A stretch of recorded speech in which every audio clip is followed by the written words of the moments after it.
Who's your mama? Mountain Mama. I'm Melanie Kosan, and I'm host of the Who's Your Mama podcast show and founder and CEO of Mountain Mama LLC. I've spent the last several years in the CBD industry building an empire, and now I'm ready to share everything you need to know about CBD, interviewing leading experts and bringing you reliable information that can be trusted. Watch the show on my YouTube channel, Mountain Mama Montana. You can find us on Facebook at The Mountain Mama, and Instagram is Stillwater Hemp. Thanks for listening.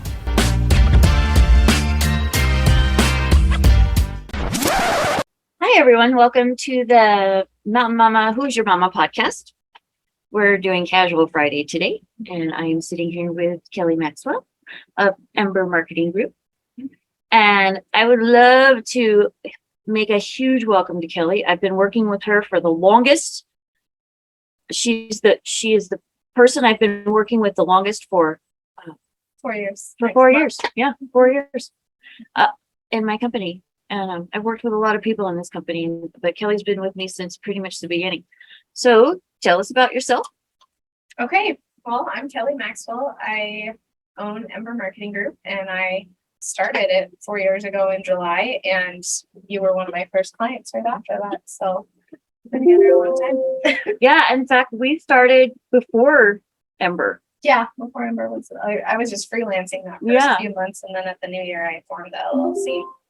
But So a lot has happened yes. since then. Tell us about how Ember has grown and what kinds of things you guys have done. Okay. So we started as just like a social media content creation agency, and it kind of morphed into videos, right? That's the trend that social media is going. I remember 3 years ago when Mark Zuckerberg went in front of Congress, and he said he anticipates within the next 10 years, we will shift as a society to only video content. And if you think about how kids communicate, all my kids are preteens and teens now, they Snapchat video me to talk to me. They don't text me, they don't call me, they send me little videos of their face Mine while does they're that doing too. stuff. Yeah. And I'm like, hey, And I'm glad to have the face though, Yes, instead of just words right, or the ceiling. or just or the ceiling Yes. with a little bit of Ceiling text. snap with And like it a usually says, hey. But at the time, I'm just like, okay, Mark, I don't Right. think so. But now we have TikTok. Yeah. Right? And now Instagram lost a ton of their market share to TikTok. So now they have Reels, and they're copying the algorithms, which is amazing for us again. Yep. Because, remember those 2015 Facebook algorithms where you could just post good content and boom, you just explode. And you explode. And that's what it's like now on TikTok and Instagram Reels. So that's been fun to see that come back. But it's all, so throughout my growth, it was just the basic content creation, the cute memes, the custom photos, that kind of stuff, the captions. And I had to basically adapt to my industry, right? So last fall, I had several of my clients were like, hey, we need TikToks. Everyone's killing it on TikTok. And I'm like, ugh, I hate TikTok. I boycotted the platform for so long because it's a lawless wasteland, right? I am afraid of TikTok. I don't want to see people jiggling their fat and all the other nonsense that goes on TikTok. But that's the content people want to see, is just the real life. This is me in most authentic form. And that's the thing now. And so I really had to retrain myself and my team. We spent so many hours relearning how to film vertically with our cell phones, and the transitions and the cool, the trends and stuff. I just finally learned how to film horizontally. I know. So last fall, it's been almost a year now, we've been just creating primarily content for TikToks and Reels. We still do the nice promo videos. We're all licensed drone pilots now. So we still do the professional stuff, which nobody gives a crap about anymore. Right. They want to see your TikTok nonsense. They want to see your TikTok. So, I mean, I can sit on TikTok for hours and watch videos, but you talk to me about going on TikTok. I know. And why? I remember when I first started doing lives, and I said, Kelli, you said to me, you've got to go live. And I was like, I can go live on Facebook, no problem now. But I don't know what it is about TikTok. I'm just so intimidated by TikTok. It's crazy. Wasteland. Yeah. So I've spent zero time on TikTok other than to post content. That's probably how you get stuff done. People always ask me, they're always like, how do you create so much content? I can't believe the amount of content you guys put out. it's because we're creators, not consumers of content. Like Right. that's the difference. I know that's what I tell people. Like Yeah, I'm a content creator.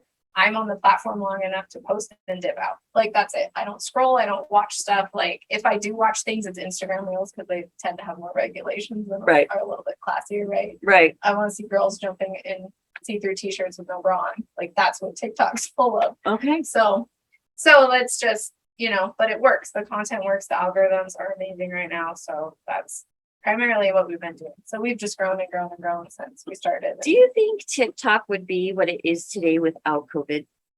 I don't think so. No, because I feel like it really got big when we were all stuck at home and had nothing better to do than just Right. watch funny videos And make ridiculous, Mhm.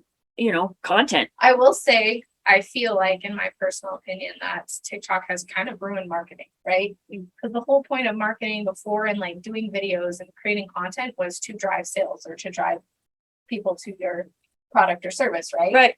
And now people don't care. They don't care about, I can make the coolest, classiest promo video for a client and like it's cool transitions, trending audio, whatever. Nobody cares. I post some absolute nonsense and it's like viral. So I'm just like, for me now, the last year has been a really fun puzzle to figure out like how do we do the trends and create the content people want, but also still talk about what you do and drive traffic, right? Nobody cares about lives anymore, right? People used to love watching your lives. Yeah, I don't even go live anymore Yeah, because I dropped down to like 1 or 2 viewers, and And I'm no like, one sees them, and no one wants to sit and watch a 3-minute video of you talking about your products Anything. anymore. Yeah. They just want to see like 10 seconds or less, or they're out. or they're out. Yeah. It's like the whole country has ADHD Mhm. now. I know.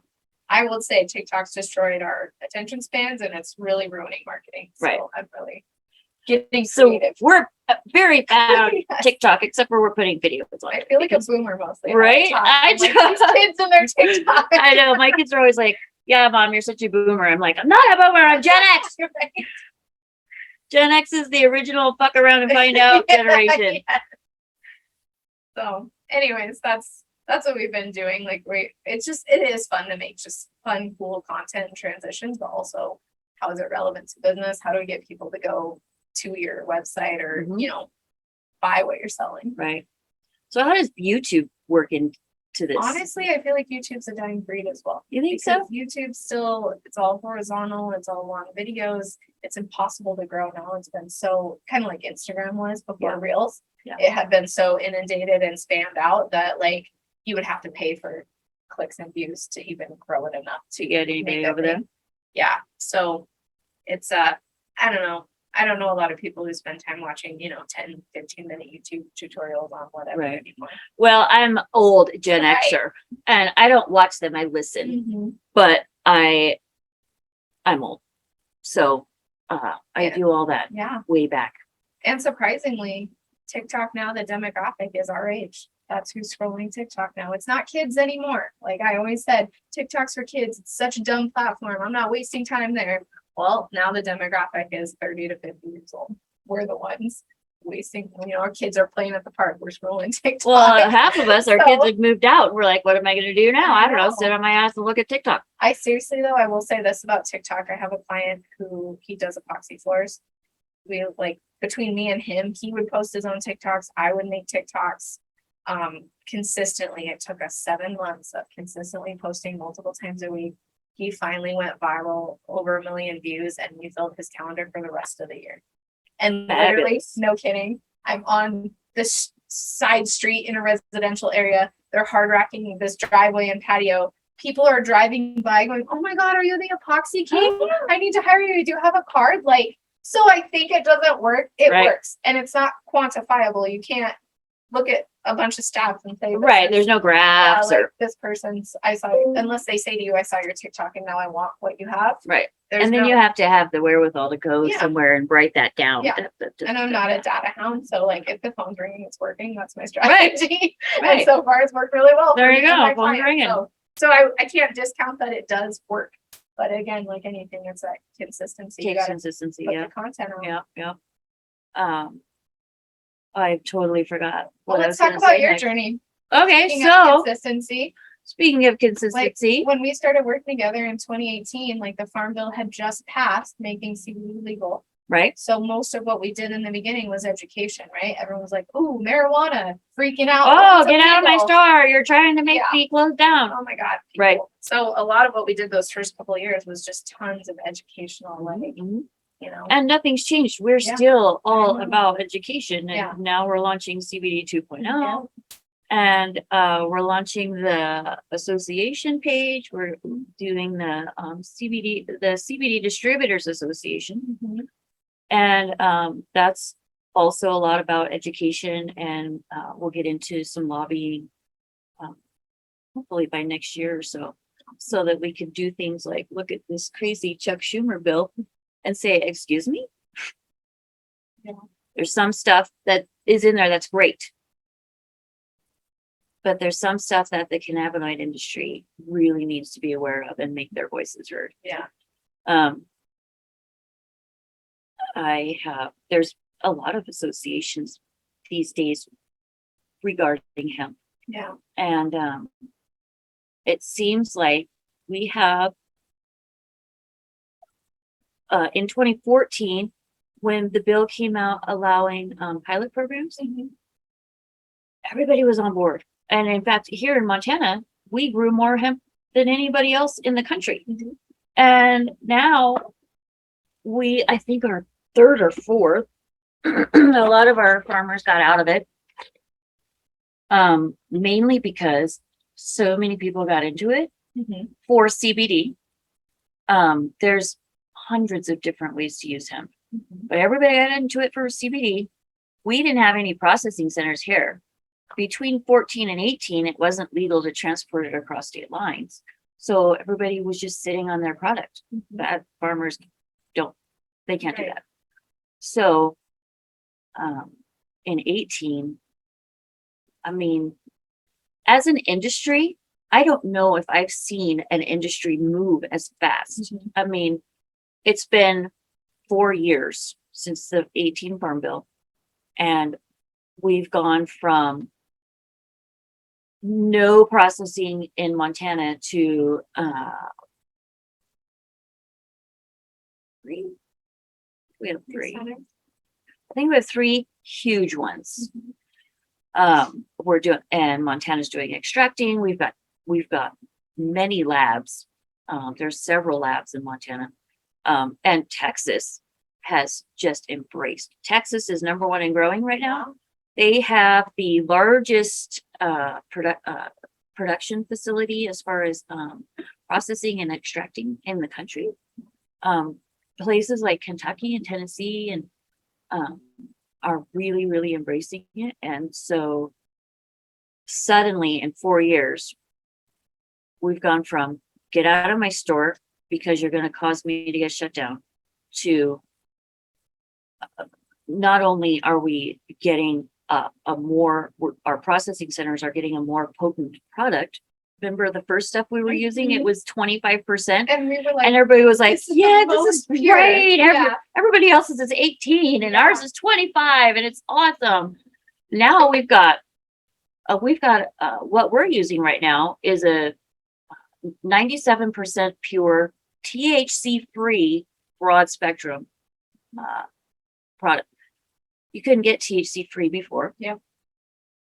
Now we know that you can use a THC free product and still benefit from the entourage effect. We are using isolated CBD. We're also isolating CBG and CBN. CBG is crazy that we can isolate that because it's the first cannabinoid.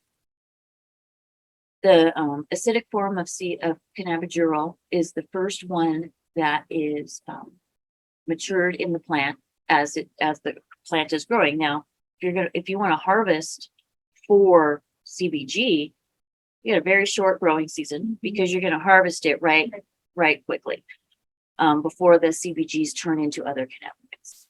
So the fact that we have figured that out and are able to extract isolated cannabinoids like that, and we're on the East Coast, they're extracting terpenes, separating there's so many compounds in this plant that and we're able to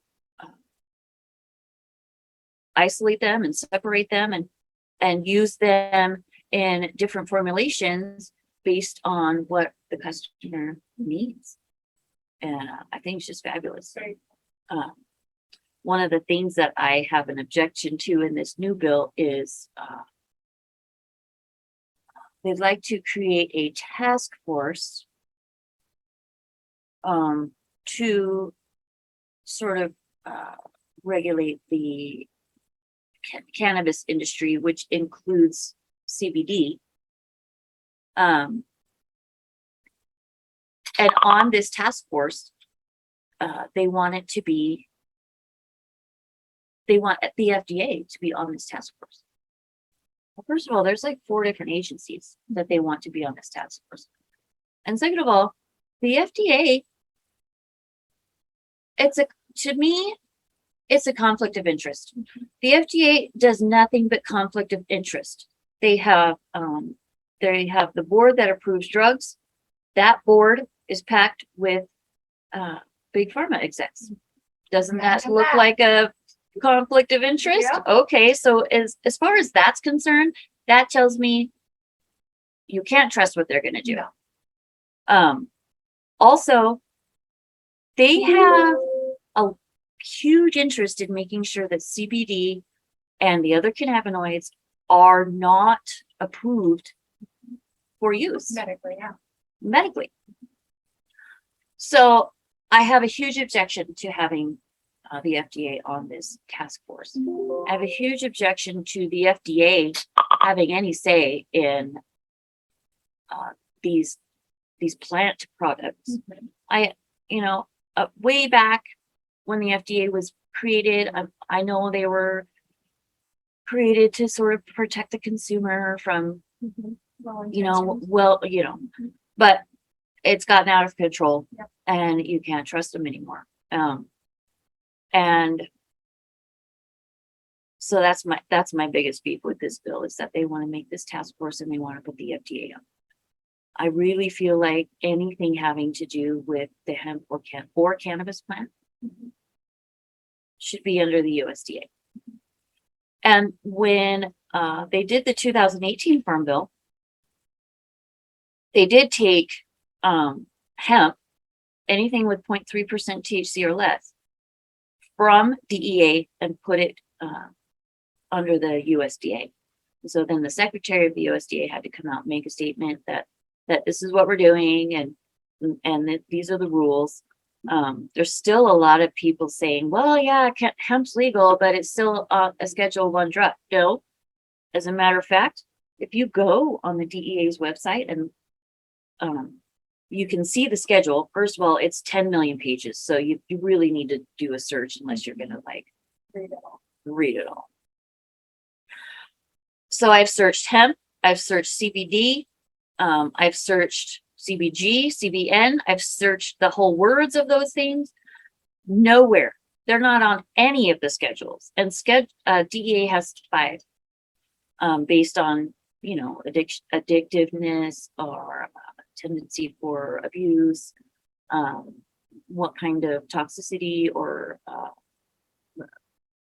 intoxication that can be caused, and it's nowhere. The only cannabinoid that can be found in their scheduling is THC, and that's because it has intoxicating. But alcohol is legal. But alcohol is legal. Talk about that. Oh, I know, right? How many DUIs do we have every year? Have you ever met a stoner who beat their family or kicked their dog? Have you ever met an angry I have never met an angry stoner. It just blows my mind how backwards this It's is. so backwards. It blows me away. Yeah. And yeah. Yeah, none of it makes sense to me. And anytime anybody has a problem with a stoner, it's because they're they're too lazy. friendly. Yeah, or they're lazy. Or they're lazy. You want to get up and do something. Right. And you're like, Not take a nap. Couch lock. Yeah. Couch lock. First time I heard that term, I was like, yeah, I do that. I don't have to have THC to get couch lock. Yeah. Right. So my biggest like marketing ploy that I love to use as an example of like people always ask me like, oh, marketing doesn't work, does it? Like people are scared to market themselves, right? Let me tell you about Black Angus beef. It's no better than other beef cattle, but But some genius on the Black Angus Yep. Association decided that it was the best beef to consume for the best benefits and whatever. If you like beef, it's got to be that Black tasted Angus. the best. And they changed the entire face of the cattle industry, and now Oh, yeah. nobody does anything but Angus. Do you because go? can't. You drive all around Montana where we have certified more Angus. cows than people, It's red or black. and they're all red or black. Yeah. And they're all And- Angus. And I also use CBD as an example because, back in the day, they looped it in with illegal drugs and they marketed it as illegal drugs. Yep. Guess what? Big pharma can't make money off healthy people. So Well, and not only that, but they can't patent a plant. Yeah. They Yeah. can patent their synthetic mhm. Epidiolex. Mhm. And then I remember shortly after Epidiolex came out, there was big headlines all over the news. CBD causes liver damage. But if you read the fine print, it was synthetic CBD Mhm. causes liver damage. Marketing. Marketing. People believe what you tell them.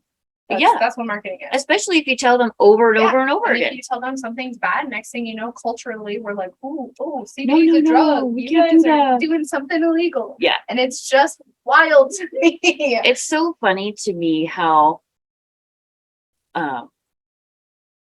especially in Montana, Mhm. typically in general, we're a pretty conservative state, right? Last year, when we had our election, I think every Republican on the ticket won, Mhm. and we passed recreational marijuana at the did. same time. Yeah. And then How does that work? they tried to take it away again in Right. June. They were like, oh no, that was a mistake. We got to vote again. Guess Guess what? It was Passed even again. more. Yeah, they were like, no, this is what we want. You Okay, guys fine. messed up. You got to Yeah. vote the other way. And we're like, no, we didn't mess up. No, we did this on purpose. Isn't that wild? So the legislature gave the rulemaking to Department of Revenue because of how the initiative was written. So Department of Revenue is in charge of rulemaking. Edibles. For the marijuana shops, they have 3 rules. They have to put their ingredients on there. They have to not make their packaging look like candy. And they have to put how much THC is in it. Okay, that sounds simple enough, Yep. right? Excuse me. DPHHS is in charge for rulemaking for CBD. How does that make sense? How does that make sense? And DPHHS is very anti. When you go on there and you're like, I want to make edibles, they're like, nope, you can't. And then after in January of this year, they did put out an updated memo that says, oh, sure, if you can get FDA approval, go for it. Thanks. Mm-hmm. Helpful. Yeah. When pigs fly is pretty much what they Yeah. should have said. Yeah. But so it's a lot of people came into my store and said to me right when that passed and said, oh, is this going to affect your business? No, I really didn't think so because my client base is different. Yeah. And as it turns out, I was right. Mhm. Hasn't affected my business at all. I just stay in my lane. And while I'm closer to the main interchange here than Montana Bloom is, I do get a lot of walk-ins who are looking for a THC product, and I very happily refer them over to Montana Bloom. I'm like, oh, what you're looking for is just 1 block down the road. So I think that there are pockets of the industries that kind of there's infighting between hemp and marijuana. Yeah. We don't really need infighting. No. There's room for everybody. There's room for everybody. And the client base is different. Mhm. And not only that, but with my private labeling, I'm working with marijuana stores in Billings, you know, and we're doing, because I work with CBG and CBN and other kinds of cannabinoids, we can together create one-to-one products, or, you know, certain kinds of products that do really, really well together. And, you know, Magic City Relief has a topical that we make together that flies off their shelves. It flies. So, and now we're doing a one-to-one CBG THC. There really is no reason why we can't work together. And, you know, you always say collaboration over competition. And I'm there too, because it doesn't, to me, if you're busy fighting your competition, you're wasting time. You're looking at your competition and you're not looking at your customer. And if we're all just making sure that our customers are handled. Yeah. Then, And that's truly, I attribute a lot of that mindset to my own growth and my clients' growth, right? I work with like-minded people. We stay in our lane. I don't, you know, people be like, oh, did you see what so-and-so is doing? I don't care. right. They're not Kelly. I'm Right. Kelly. I'm doing what Kelly does, Yeah. right? Yeah. So It's part of what makes us us. yeah. And you've done the same thing. And Yeah. So let's see, what else has happened in the last 4 years? a lot. You have a storefront, I have a store now. production facility. I remember filming you in your kitchen making honey sticks back in the day. Do you know? Okay, so honey never goes bad. Yeah. I bought a 5-gallon bucket of honey. It does come in 5-gallon bucket. Actually, honey, if you really look, it comes in bigger. And then I bought the honey sticks making machine. I still have that honey sticks making machine. And Shannon worked for me then. And I remember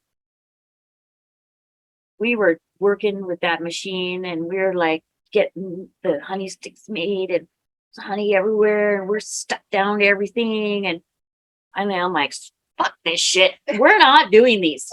So I had this 5-gallon bucket of honey that was probably 3/4 full still. Until now. And I'm like, what am I going to do with this? Honey for life. I have honey forever. But now we're starting to make dog treats. So I did all my looking and I'm like, does honey ever go bad? Does honey ever go bad? I went back to Sunshine Apiary because we source the beeswax and the honey locally. And I'm like, remember way back? And she's like, no.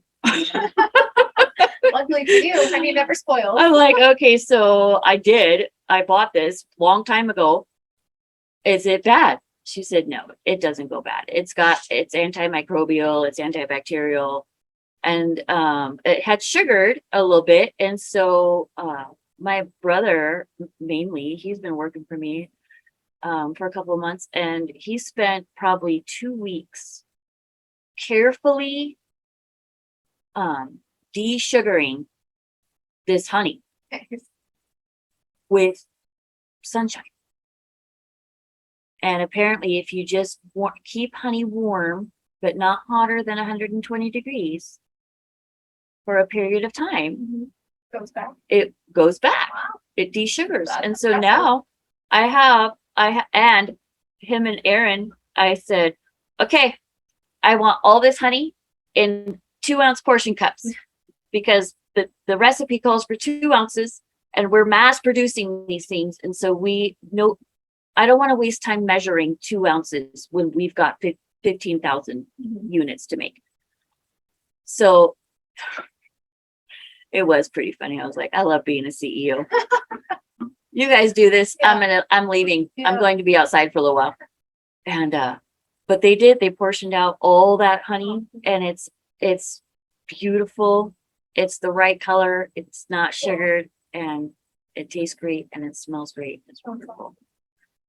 I don't even remember how we got on. Oh, because so I still have the honey sticks machine back there. And I cleaned out all my crap a couple weeks ago and we got just way too cluttered back there. I was like, oh my gosh. I was so fed up with it. I didn't even clean it out. So it still has honey in it with the very first way old, what was that company? I don't even remember, from the UK with their product in Oh it. yeah. Yep. Because that's the only place you could get it because it wasn't legal here. Yeah, you Yeah. could only use cannabinoids if it was imported. Mm-hmm. It was 10 times as expensive. Mm-hmm. Yeah, that's crazy. It was ridiculous. And then we moved to another company in Colorado, and they would send us a kilo in a bucket.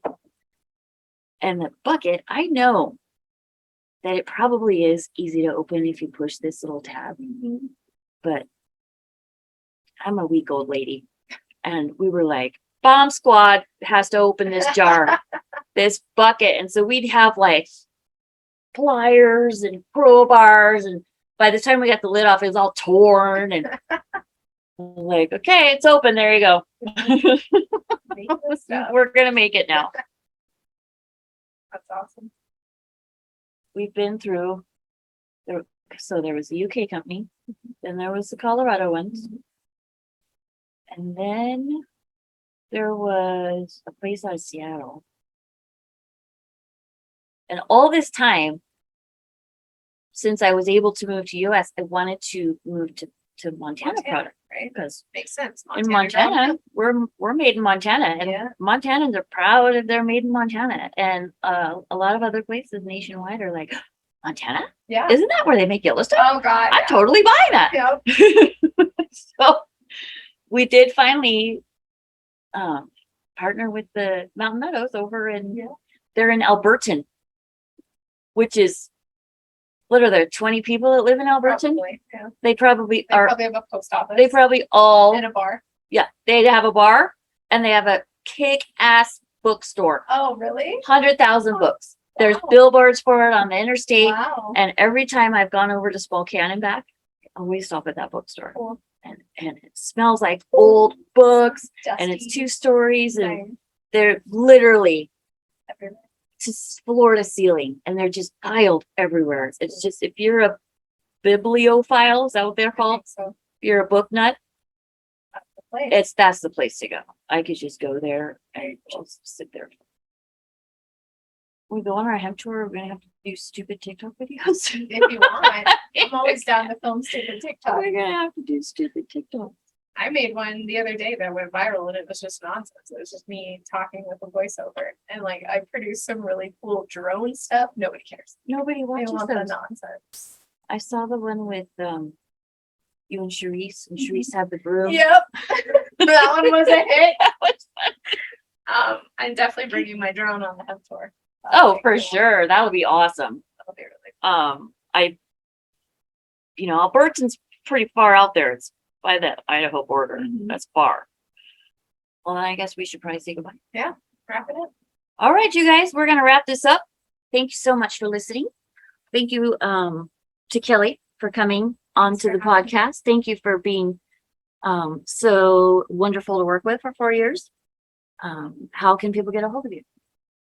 You can find me literally anywhere. Anywhere. Either Kelly Maxwell, Kelly with an I, or I'm on Instagram, I'm on LinkedIn, I'm obviously on TikTok, Ember Marketing Group also as well, Facebook, on all those platforms. So Awesome. that's where we're at. Awesome. Well, thanks, you guys. This is wrapping up another episode of Who's Your Mama podcast. And we'll see you guys next time. See you. While we may use medical terms or describe symptoms in these discussions, we make absolutely no medical claims regarding CBD. While there have been many studies by universities and medical departments across the country and around the world, the efficacy of these products has not been confirmed by FDA-approved research. These products are not intended to diagnose, treat, cure, or prevent any disease. These products should not be used if you are pregnant or nursing. Please subscribe to my podcast and share it with your friends. Thank you for listening.